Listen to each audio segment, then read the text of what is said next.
Salutations to those who are young and young at heart. Oremi, Madamfo, Enyim, Salam alaikum, Hola, buena gente, Bonjour, la gente, Linja, Dumelang, Murigaboto, Muliwanji, Murigaboto, Makadin, Karibu, Mwakaitawani, Munotambere. Welcome to Blackview SDA online platform. This is a place where your soul will find rest. Did you know every Wednesday and Friday at 6:15 p.m. we have consistent midweek prayers? Not only that, during the day from Monday to Friday, if you need a soulful song, please tune into our platform and indeed you'll find rest for your soul. On Sabbath, which is Saturday, we have services from 8:30 right up to 6 p.m. What do you expect to find? We have got the church at study, Sabbath school, music. It's story time. Even our little ones, the children, will find solace on Blackview online worship platforms. Yes, not only are they going to receive a powerful sermon for them, but including the songs, and they'll sing the songs of Zion in the comfort of your home. Yes, you are waiting for the power hour as we receive the beautiful words, the wonderful words that come from the Word of God. In the afternoon, we have got powerful discussions, not only for the young, but even for the old, as we prepare this journey on this planet Earth before the sundown. Yes, there is a sermon that will usher you into the new week as you listen to God speak to you. What are you waiting for? Tell your friends about it. Don't forget to join us on YouTube and Facebook. Like our page and subscribe to our YouTube channel. God bless you as we meet on Blackview online worship platform. Nobody can stop me. Nobody. Don't you wanna go? I'm going there. Nobody can stop me.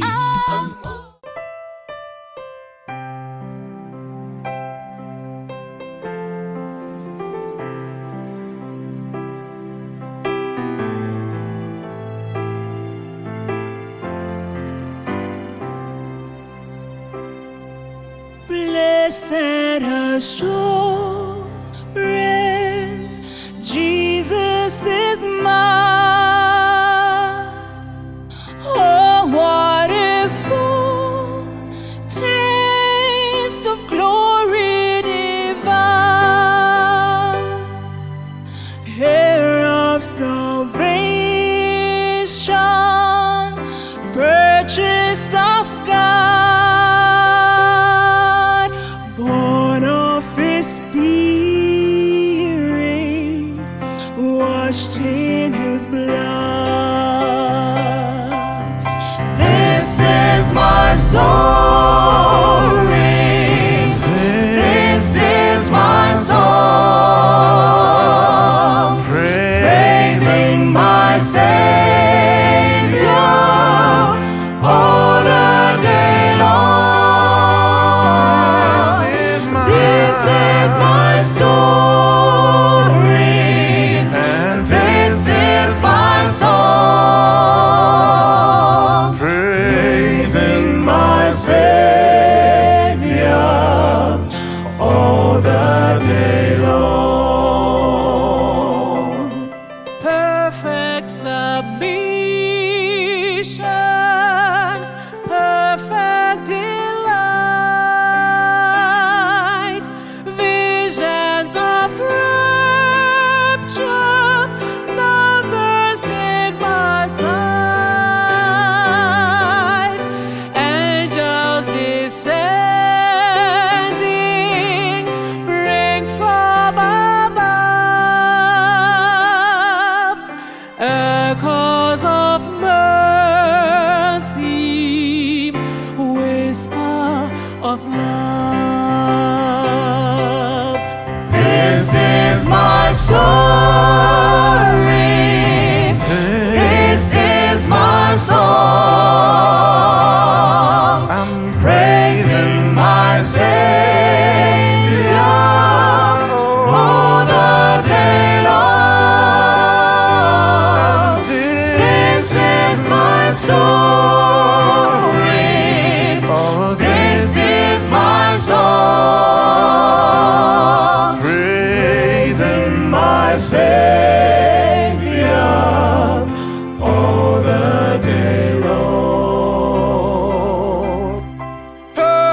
submission, all is at rest. I am my Savior, I'm happy and blessed, watching and waiting, looking above, filled with His goodness, lost in His love. This is my story. This is my song, praising my Savior and all the day long. This is my story. This is my song, praising my Savior and all the day long. This is my story. This is my song, praising my Savior and all the day long. This is my story. This is my song, praising my Savior and all the day long, praising my Savior all the day long, praising my Savior all the day long.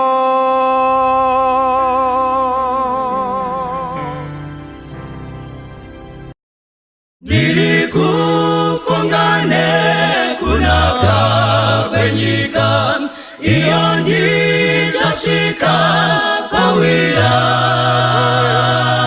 netiti ndichamira na muponesi ndichawa nenyerezi yere ndichawa nenyerezi yere chiremba mumane ruzuwa rawira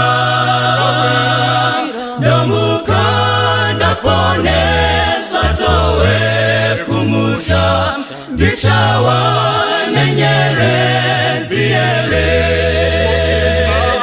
musimba natenzi ndoda kuna mata ndiwese muwani wemweya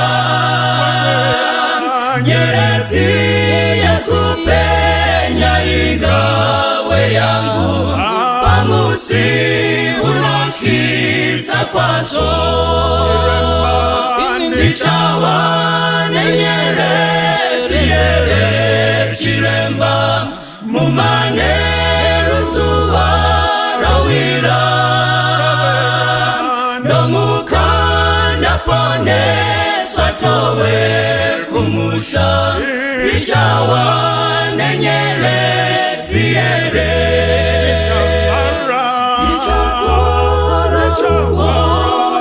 ususu wa Jesu nomuparukuzo narini shichandi fatamu mushawe ndarama kutindi kawana nyerezi chirema ndichawa nenyerezi yere chirema mumane ruzuwa rawira nomukanda pone swatowe kumusha ndichawa nenyerezi yere ndichafara kuona usu wa Jesu nomupa rukudzo narende chichandifadza musha wendarama kuti ndikawana nyeredzi Chiremba ndichawane nyeredzi chiremba mumane zuva rawira ndamuka ndaponeswa towe kumusha ndichawane nyeredzi ndichawane nyeredzi chiremba mumane zuva rawira ndamuka ndaponeswa towe kumusha ndichawane nyeredzi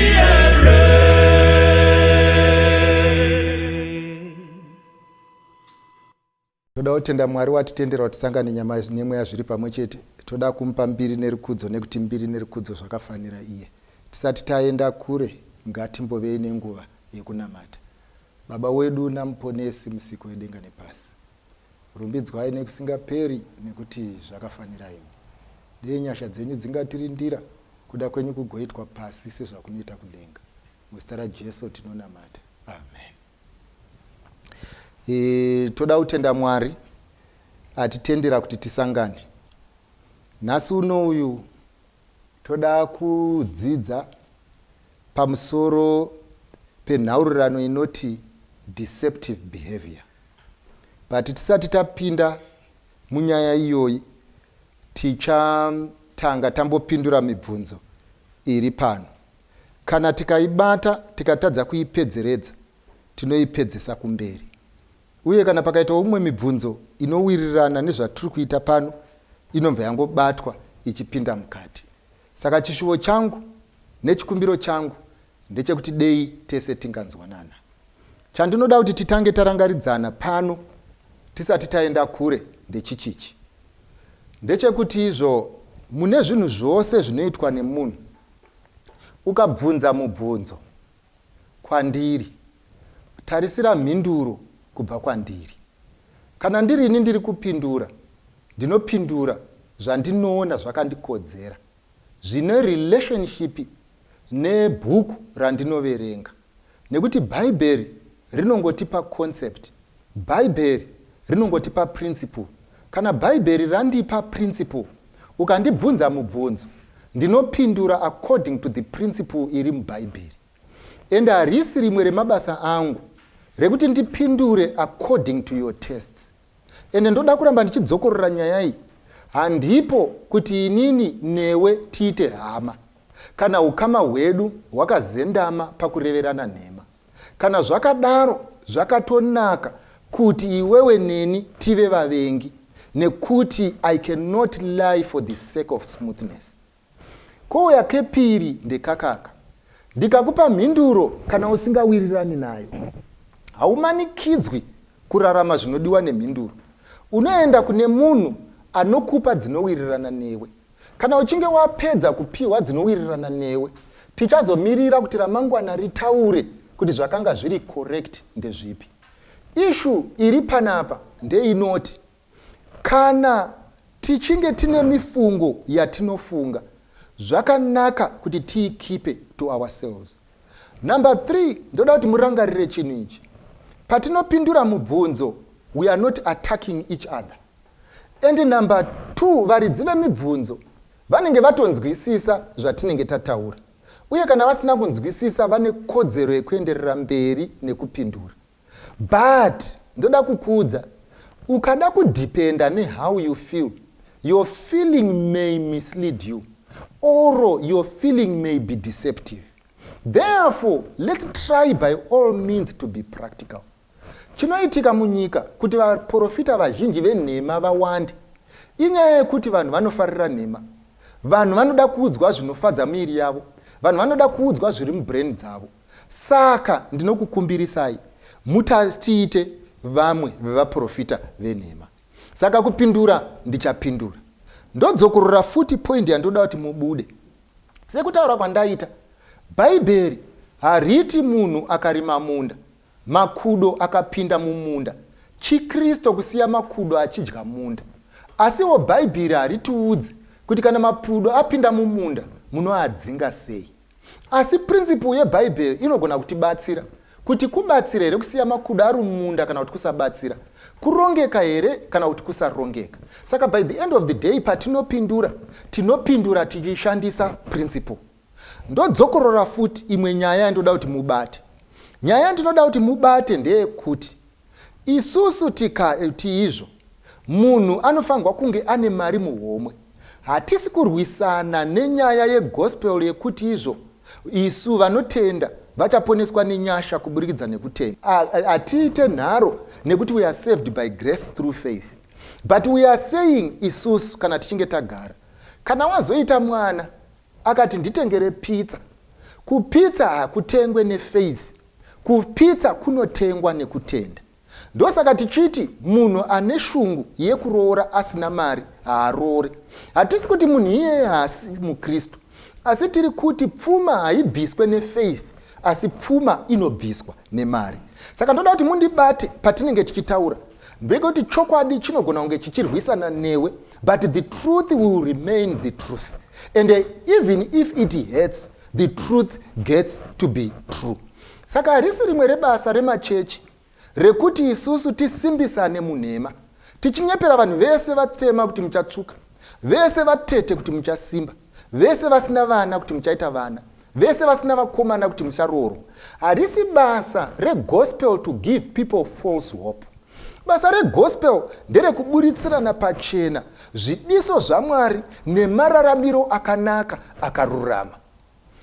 Saka Mwari atiitire nyasha patinenge tichidzidza nepatichapindura mibvunzo nedzokororo dzatichaita kuti dei Mwari angatiitire nyasha. Please do not personalize the gospel. Issue iripo ndeyekuti izvo, let's accept what we should accept and leave that which we hate until the truth finds us. Nhasi uno tisati taenda kure padeceptive behavior, ndine mavhesi maviri andinoda kuti tiverenge. Vhesi yekutanga ndoda kuti tiverenge kuna Obadiah chapter 1 pavhesi ya 3. Rangu rinoti, kuzvikudza kwemwoyo yenyu kwakakunyengerai. Underline word rekuti kukunyengerai, which means deceived you. Saka Bhaibheri rati kuzvikudza kwemwoyo yenyu kwakakunyengerai. Iyemi mugere mumikaha yamatombo, muno ugaro hwakakwirira, vanoti mumwoyo yavo ndianiko angatiwisire pasi. Now Bhaibheri riri kuti kuzvikudza kwenyu, deceived you. Ndikati underline the word deceived. Zvikanzi ndiri kuritaura kunani? Zvikanzi ndiri kutaura kune vavo vagere vanazvo, vane zviri kufaya, vanoti isusu hazvizombowiri pasi, isusu zvedu zvaakutoendeka, isusu vanotiroora tinavo, isusu yekuroorwa iri muhomwe, isusu madhete ekuroorwa atopo, isusu hatifire mugota, isusu takarongeka. Zvikanzi neBhaibheri pano pariri kutaura, zvikanzi asi ndoda kuti murangarire chinhu ichi, kuti kuzvikudza kwenyu, kufunga kuti you have achieved, ndo kuri kukunyengerai imimi munofunga kuti mugere zvakanaka. Ndoda kuti muunderline word deceptive. Toverenga vhesi yedu yechipiri mukati mebhuku ravaKorinde vechipiri, 2 Corinthians. Ndiri kuverenga pachapter 4 pavhesi ya 2. Inoti, asi takaramba zvinhu zvakavanzika zvinonyadza. Number 1. Ndipaul ari kutaurayo. Anoti number 1, isu takaramba zvinhu zvakavanzika zvinonyadza. Number 1. Tisingafambi nekunyengera, underline kunyengera. Tisingashatisi shoko raMwari, asi pakuratidza kwedu zvokwadi tinozvitendisa kuhama dzavanhu vose pamberi paMwari. Hanzi takaramba zvinhu zvakavanzika zvinonyadza tisingafambi nekunyengera. Underline the word kunyengera. Bhaibheri riri kuti izvo. Ndoda kuti munyatsopabata tisati taenda kure. Rinoti takaramba zvakavanzika zvinonyadza tisingafambi nekunyengera. Zvairehwa panapa naPaul ndezvekuti zvinhu hazvifanirwi kutizwa nekuti zvave public. Bhaibheri riri kuti before your sins become public, you then need to act upon them so that iwewe ufambe murima. Why? So that you do not deceive. Toda kuti mubate mavhesi aya maviri, because kana tapedza kupindura mubvunzo, mavhesi aya tichadzoka kwaari uye tichada kuwatsanangura nekuarelata kune zvatiri kuda kutaura nezvazvo. Now, pari zvino ndoda kutanga ndapindura mibvunzo iri pano. Ndiverengere mibvunzo iri ikoko one by one tichifamba nayo, then tozoona imwe iri panapaya kuti zviri kufamba sei. Number 1. What is the perfect time for counseling during courtship, especially for those in a serious relationship? What is the perfect time for counseling for those especially vari in a serious relationship? Whether counseling uri kuitwa na mfundisi, whether uri kuitwa na elder, whether uri kuitwa na mbereki wako, mubvunzo ndewe kuti what is the perfect time for counseling, especially if you are in a serious relationship. Ndoda kutanga ndapindura portion iyoyo. Ndakambokutaurirai ndakudzokorora zvakare. Ndakati ndoda kupa example sei. Ndakati inini tomboti iwewe unoda kuroorwa, asi hausi kuda kuroorwa nemunhu ari HIV positive. Kune vaya vanondimisquota, handina kuti vanhu vari HIV positive havafanirwe kuroorwa oro kuti hamuroorwe. Ndati tomboti iwewe haudi. Mubvunzo unoti iwewe unotanga wadanana nemunhu uyu here, mofamba makore 2, 3 muchidanana, mozoti maakuda kuenda kunoroorana after 3 years, mobva maenda kuNew Start Center kunotestwa kekutanga. Oro munoti muchingopinda murelationship munomva mananga kuenda kunotestwa. Sei zvichidaro? Pamusana pekuti you can move along with someone for 3 years, omuona kuti zvawa discover for 3 years is exactly what you wanted, but okanganwa kuti your core is based upon anorwara here kana kuti haarware.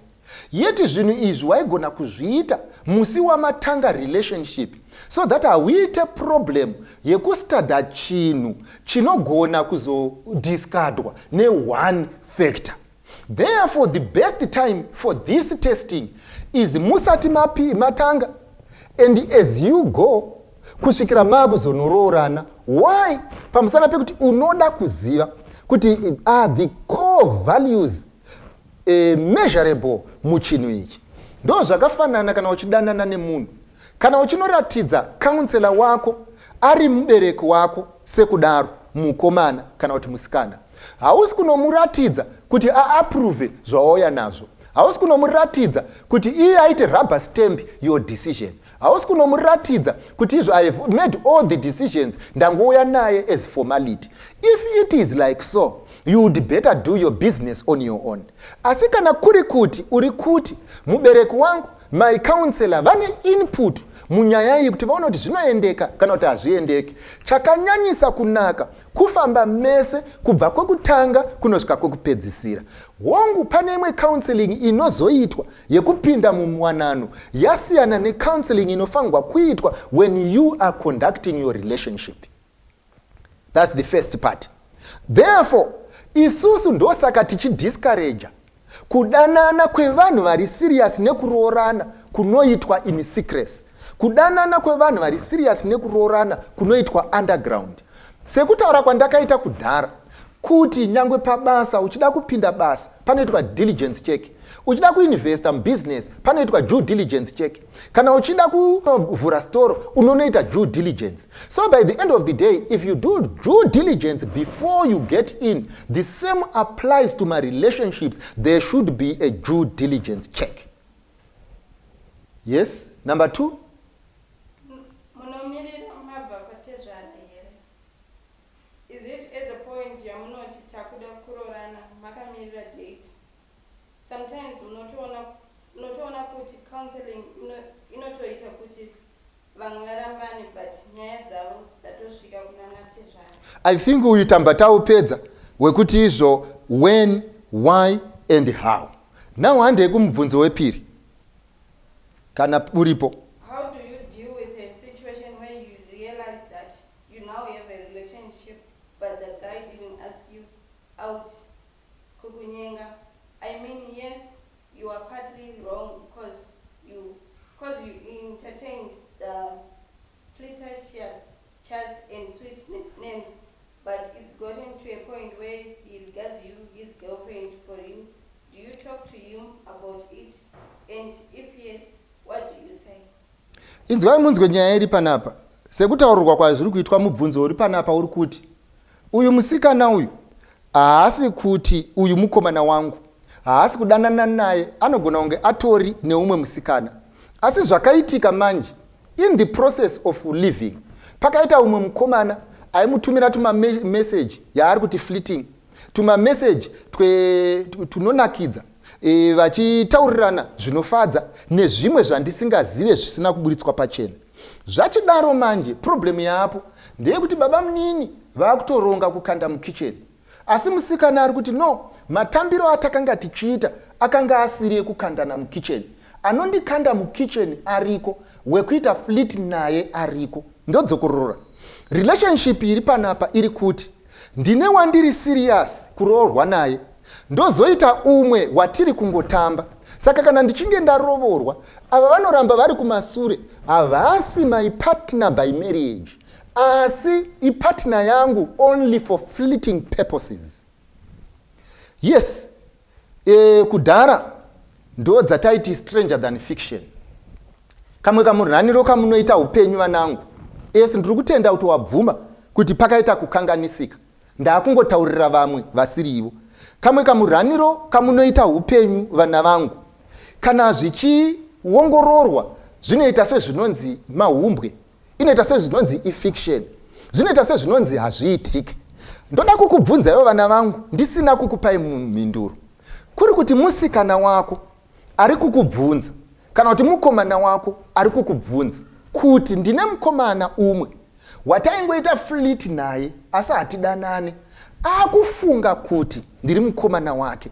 How would you deal with that? How would you deal with a boyfriend telling you that? Do you realize, ndisati ndakupindura mubvunzo, kuti this arrangement yamunayo iyi iri kukupai problems ekuti even when you get married unoramba ungori childish. Even when you get married unoramba uchingobika mahumbwe. Even when you get married you continuously flit, because kwauri iwewe flitting is not sin, because kungotaura is being jocular. Nyangwe Bible rinoti mujee ndo munda, rinonyatsoisa pachena kuti zvakataurwa nemunhu mukutamba imhosva.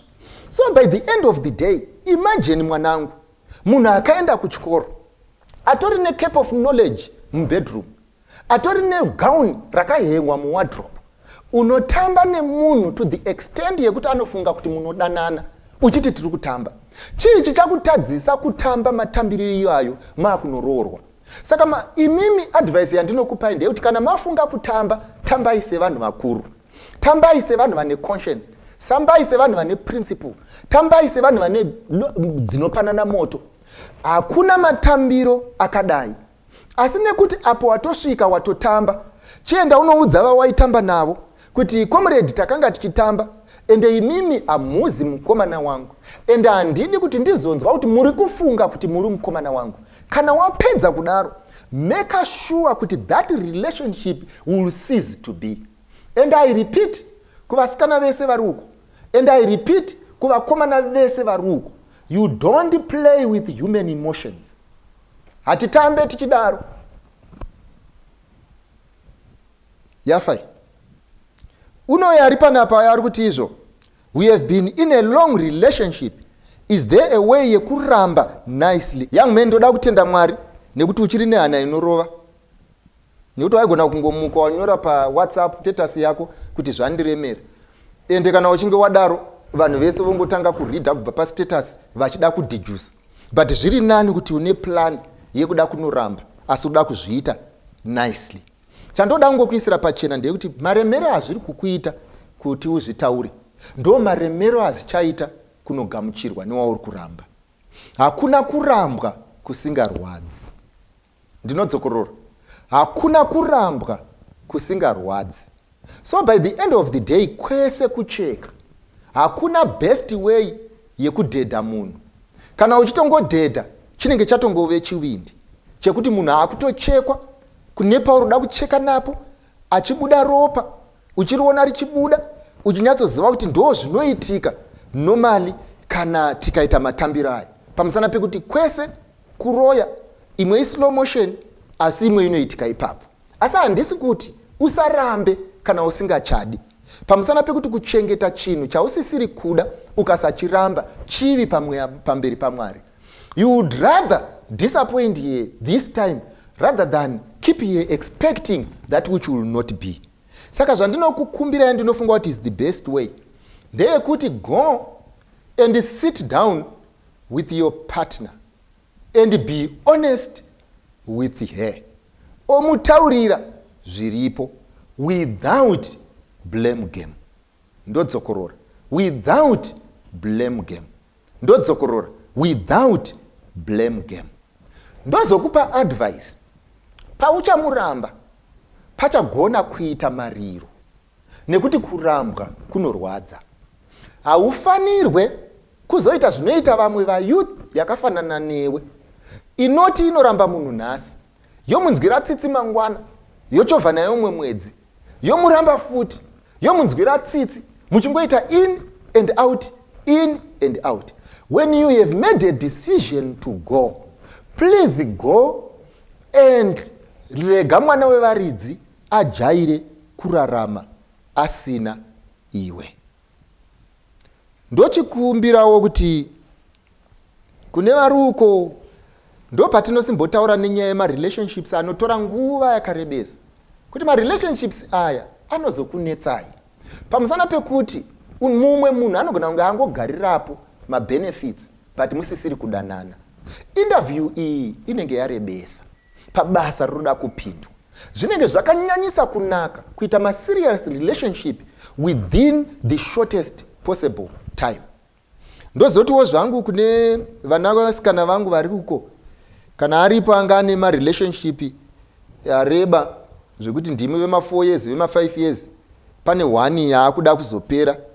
Usazochimba yemagadzirira mese, nekuti usati izvo ukanzwa kuchema kuti mariro ari pa next door. Zvinogona kunge uriwe wakanangwa nedemo iri. Zvekuti mangwana makuseni chef vanenge vachikufonera vachikutaurira nyaya iyi. Saka be prepared kuti izvo chawaifunga kuti chichamira chakuzowira pasi. Uyu ari kuti izvo, why are you hitting hard on the male child? Inga hamusi kuadresa vasikana. Ndo mvunzo wake wanayo. Why are you hitting hard on the male child? Inga hamusi kuadresa vasikana. Rega ndinyatso kuisira pachena baba munini. Ndeye kuti inini handina tsitsi nemunhu wechirume. Handina tsitsi nemwana komana. Bhaibheri rinoti ndiwo chave musoro wemba. Bhaibheri rinoti ndiwo cha provider for the family. Bhaibheri rinoti ndiwo cha run that investment. Bhaibheri rinoti ndiwo chave mupriest wemimba iyo. Bhaibheri rinoti ndiwo cha decide kucharara vana ava niko vasingarari.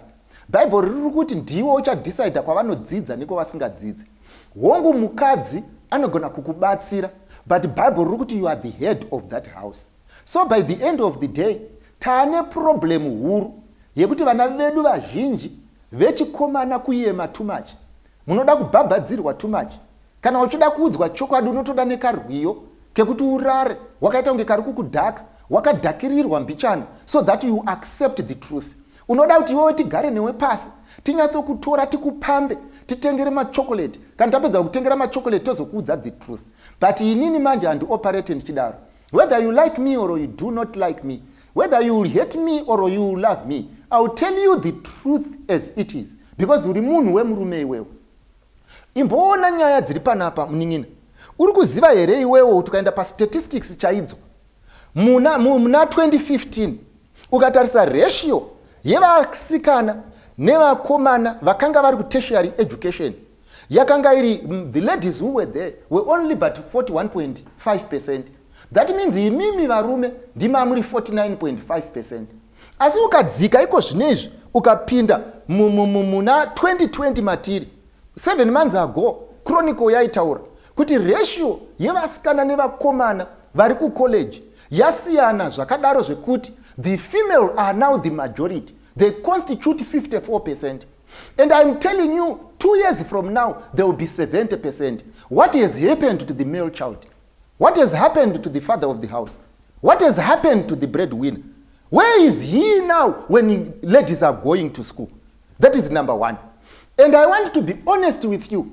Even in the industry, even mumabasa, even kuma business, the ladies are fast replacing you, male child. You have become irrelevant mu situation iyi yakadai. Why? Pamusana pekuti number one, patakadzika bhazi tibva kumusha, mwanasikana akauya nemabasa ake kumba. Rekuchaira rakanga richipo pamba, rekubika sadza ranga richipo pamba, rekumeka sure kuti hembe dzaainwa nekuwachwa rakanga richipo pamba, asi rekufudza mombe nekurima munda rakanga riri mukomana rakasara kumusha. So by the end of the day, problem yatakuita taane ladies who are maturing fast because they are more responsible than us. Tapedza kudaro kuti the ladies are more responsible than us. Unfortunately, the mother is busy training the child. The mother is busy training the female child. The mother is busy grooming the lady. The mother is making sure she produces quality out of that girl. And the father is busy doing nothing on the male child. And toramba tichingonyepera vana kuti roorana ive matongo. Toramba tichingonyepera vana kuti roorana ive muchechi. Why? Imimi musiri up to the standard. And we have got vanhu vari full of confusion. Why? Because we pampered you up. Takakubata sezai. Wakafunga kuti unokosha iwe. Chingogara pasi uchiti ndiwe baba pano. Hauzi baba iwewe. You will be a father. And start thinking like a young man and you think straight. Tikati endai kuchikoro eti 24. Mukomana anoti ndakurisa, musikana anoenda kuchikoro. Ukapinda mubhazi iko zvine zvinyango ukati ndoda kuenda kuJoburg. Unoona kuti majority yevanhu vari mubhazi vari kuenda kunoorder. Angave ma-spare parts, ingave hembe, dzingave boots, they are ladies. What has happened to the male child? Nyango ukaenda kune vamwe, rimwe zuva ndandiri kuSouth. Ndikaona vamwe vanhu vakanga vabva kuZimbabwe, vaenda nemurwizi. Havanhu nekuti vakanga vasina mapassport. Ndikavabvunza kuti why are you risking it? Imimi vanhu vevakadzi, why do you go nemumvura kuti mugoya kuSouth Africa? Zvikanzi izvo because we have children to feed. Now ndochizvibvunza, hakuna vana vanoproducwa nemukadzi pasina baba. Hakuna munhu anozvimitisa oga, anomitiswa neumwe munhu. What has happened to the male child to the extent yekuti izvo mwana wako anochengetwa nemusikana, mwana wako anochengetwa nemukadzi, chako kufamba neraini rese uchimitiswa. Kana tichinge tataura newe tisiyana ineni, hatisiyane newe young man. Issue iri panapa ndeyekuti izvo every child must be taken care of na baba ake. It's your responsibility. Unfortunately, we have ceased to be, and we are being fast replaced nezvinhu izvi. Ndosaka iko zvinezvi kwaane ma-gay marriages. Ndosaka iko zvinezvi chavari kungedza kutaura ndechekuti izvo they are fast relegating us out. Kuti vatiratidze kuti izvo we can live without you. Isusu tiri madzimai we can live on our own. Imimi chiroorana imomo mugona kuti chinobuda chii. And number 2, vazhinji venyu vakomana vandiri kutaura navo, you are only good as sex tools. Unongoziva chete nyaya dzekukisa nekubata munhu. Unongoziva chete nyaya dzekuproducer vana. Issue iri panapa, this is the reason why even the industry no producer ma sex tools is thriving. Why are they thriving? They are trying to eliminate you. If you continue at this rate of deterioration, young men, I want to tell you, chiprofita chaunoti unotsigira, chese chichaitwa come to nothing. Why? Pamusana pekuti the world is fast replacing us. Why? Because we have become irrelevant. Ukatenderera kumarokesheni kwesoko, ukatadza pamabridge pese pakagara vanhu vakomana, kuvasikana vari kupi, havana time yenonsense idzodzo dzekuti munoswera murume mukuru akaita sewe 24 years dzekuzvarwa unogona like mwandakapa lift up taakufamba tiri kuBorodale ndobva tapesana nemota ndobva handiti izvo maiona here iyo mota iyo ndeyaginimbi. Ginimbi ndiani? Hamuizive. Ndiani mota iyo? Nenumber plate yemota yaginimbi anoiziva. Unoziva mota yaginimbi nenumber plate yacho. Murume mukuru akaita sewe kuswera muchigara muchiita izvozvo. Tauya panapa motanga kutitaura kuti no, you are being too hard on us. Who do you think you are? Go and wake up. Tofanga kugadzira zvinhu kuti zvinake. Tofanga kugadzira church kuti inake.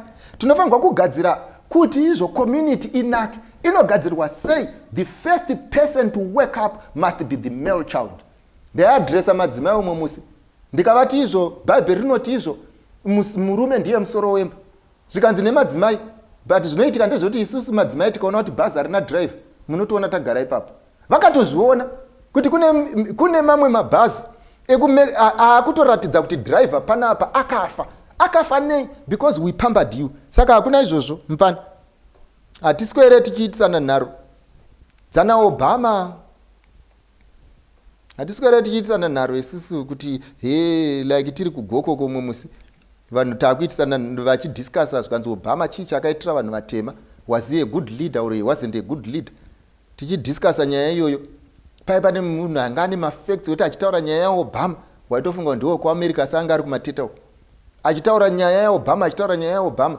Apa pari kutaura nyaya yaObama ndomba azonzi neumwe anga akagara zvakare zii akati izvo mukoma bhutsu iri kutsva.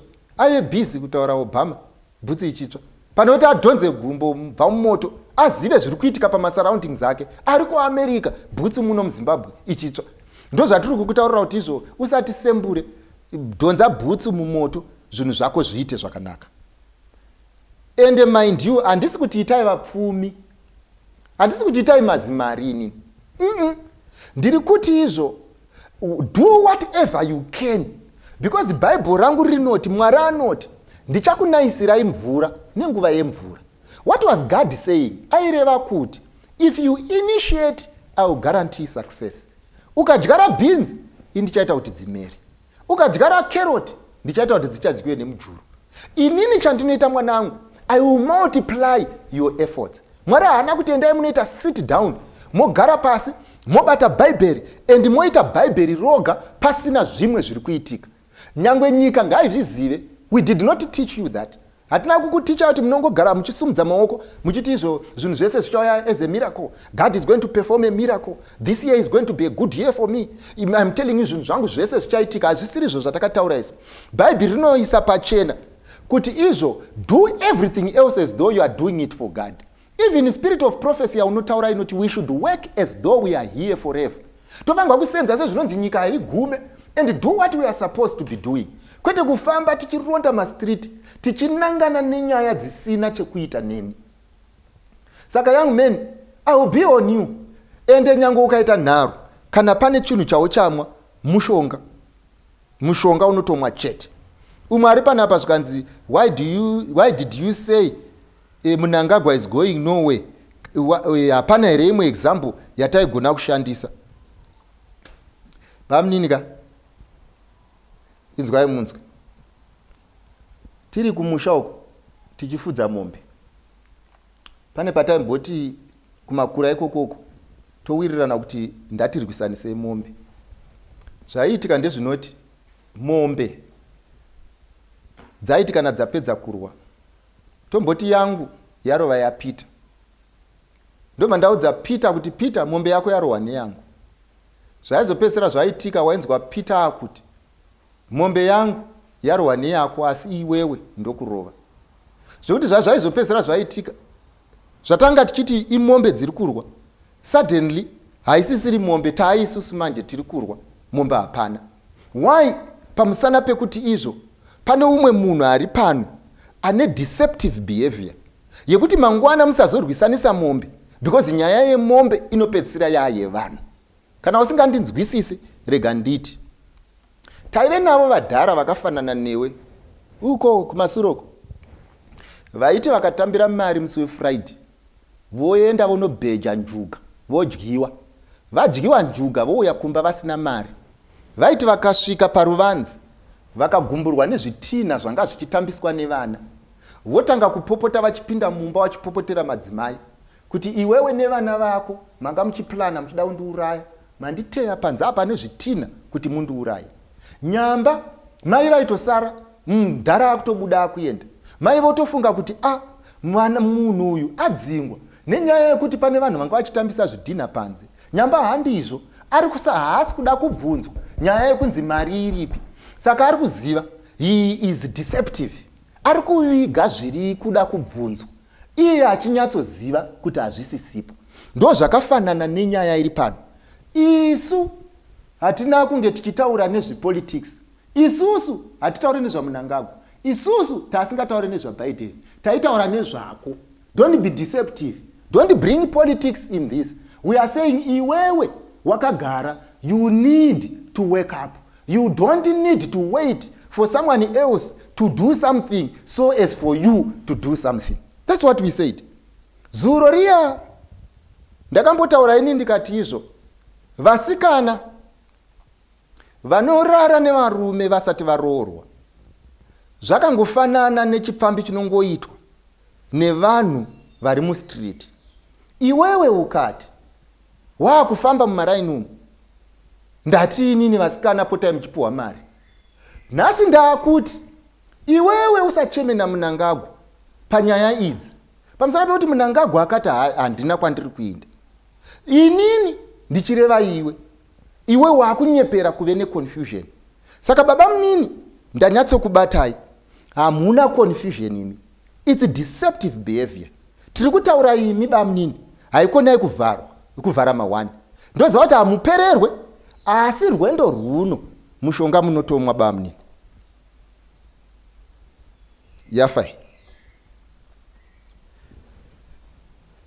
Uyu ari kuti izvo, is courtship necessary? Hazvisiri izvo here zvinozolida mu adultery. Young men, kwamuri imimi zvaakundiremera kuti nditiri necessary, because ukabvunza vanhu nhasi, ndoda kuti iwewe tisina handisi kuda munozondiita miscot. Kune vanhu varipo vane macourtship, mamwe ane 5 years nemamwe ane 2 years nemamwe ane 1 year. Ndoda kuti mugare pasi iwewe nemukomana wako muri 2, munyore pasi zvamakaita murelationship yenyu, zvamunofunga kuti makadzidza zviri worth 2 years. Kana mapedza kupindura, mozondipindura kuti is courtship still necessary for you? Ndodzokorora. Kana maona zvamakaita netunyaya twese twamaitaura muri pasi pemiti, nekwese nzendo dzese dzamakafamba, ndoda kuti imimi muzondipindura kuti the value derived, is it worthy? Because you know better. Nekuti kuti ukise musikana hazvidi courtship, kuti urara nemusikana hazvidi courtship. Saka by the end of the day, the only thing chaunongoziva wapedza kubuda mumarriage are the activity courtship, are the activities that should be done in marriage. So what was the benefit of courtship? Ndodzokerera. Vanangu, ndoda kuti muzive zvinhu izvi muzuva ranhasi.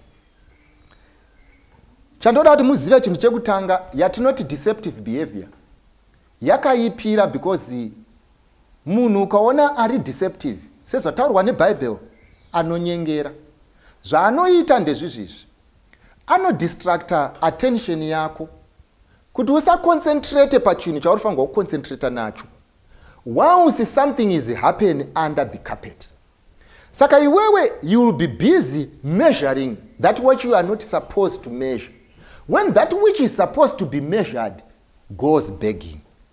Ndiri kutaura nenyaya ukaona munhu ane deceptive behavior, anokutora kubva pachinhu chekuti tiri kutaura pano. nezvekuti vakomana let's be productive. Iye woenda achinoti izvo vari kuencourage kuti izvo vari kuda kuti izvo tese tive vapfumi, vari kuti varombo vasaroorwe.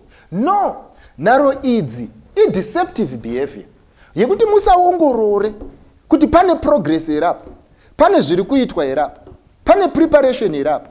Hatizofi nenzara here isi, hatizozvichengetwi nevamwe vanhu tisingazvichengete here isi. Mari yekumaternity ichabuda here apa, mari yekusikero ichabuda here apa. Kana kuti dzichangove nyaya dzekuoma kwezvinhu, discussing economy over economy, kusvikira munhu akuzokuudza kuti inini I don't believe in that because haana. Vamwe vazhinji muchaita mavegetarian kwete nekuda kwehealth reform but nekuda kwekushaya.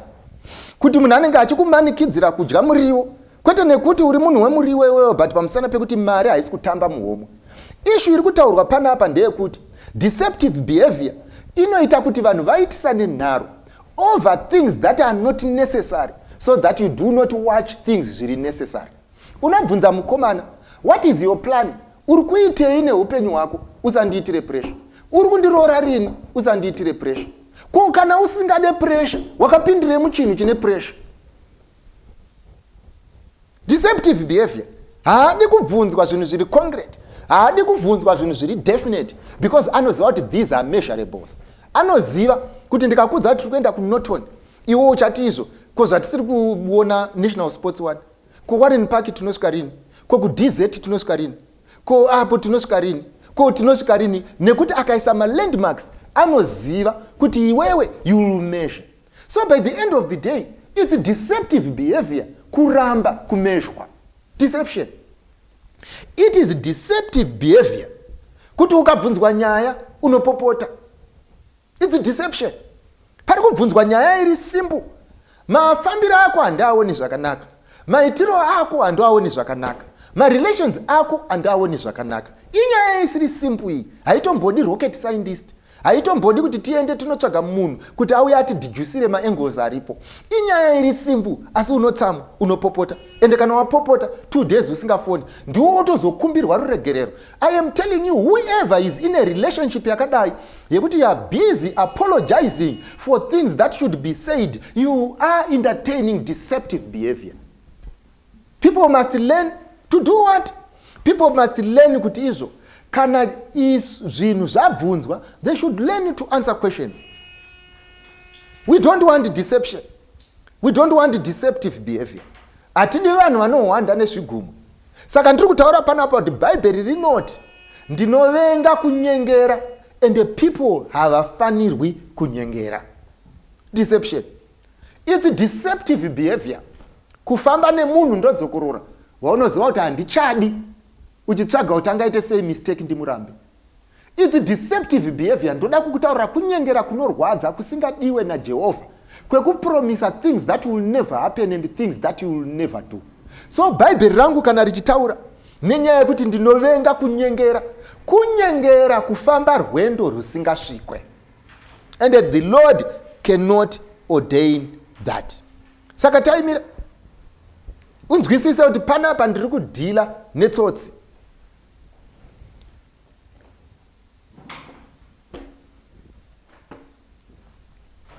Ndoda kufunga nekubvuma nekutenda kuti mimi vanakomana vangu nevanasikana vangu, Mwari hana yenyu inokupupurirai. Zvimwe zvinhu zvamunomanyisa izvi hazvisi right. Mamwe marongero amunoita zvinhu zvenyu aya haasi right. Dzimwe nharo dzamunotatapura idzi hadzisi right. Kuswera muchidida muchimaka upenyu hwevamwe musingamake hwenyu hazvisi right. Kuswera muchiziva magirlfriend ese emaelder enyu musingazive kumanager yenyu relationship hazvisi right. Kuswera muchiziva kuti izvo nhingi haazi right, management style yake haizi right, imimi muchitadza kumanager upenyu hwako uri one hazvisi right. Kuswera iwewe uchipromisa zvinhu uchiziva kuti hazvisazoitiki hazvisi right. Inini chatinokumbira kuti tiite vanakomana nevanasikana vangu, why don't you take stock? Unoziva hakuna chinhu chinorwadza mubereki sekuti anostruggle kukuendesa kuchikoro. ostrugula kukuendesa kucollege, ozomuka mangwana makuseni 4 years later degree rakasendekwa pamadziro okuti mwanangu mabasa ari kunetsa, tinozviziva, wadi kuita something, oti ndichamirira kuti economy inake, asi ini ndakakupinza kuchikoro economy isati yanaka. If I did it, you can also do it. If I managed, you can also manage. If you take a step, unogona kuzosvika. Kuna umwe ari panapa anga achindibvunza zvikanzi hamusi kuita here kuencourage kuti vanhu vatitarisire pasi. My friend, kana vanhu vakakutarisira pasi hazvikudzikise, zvinotokusumudza.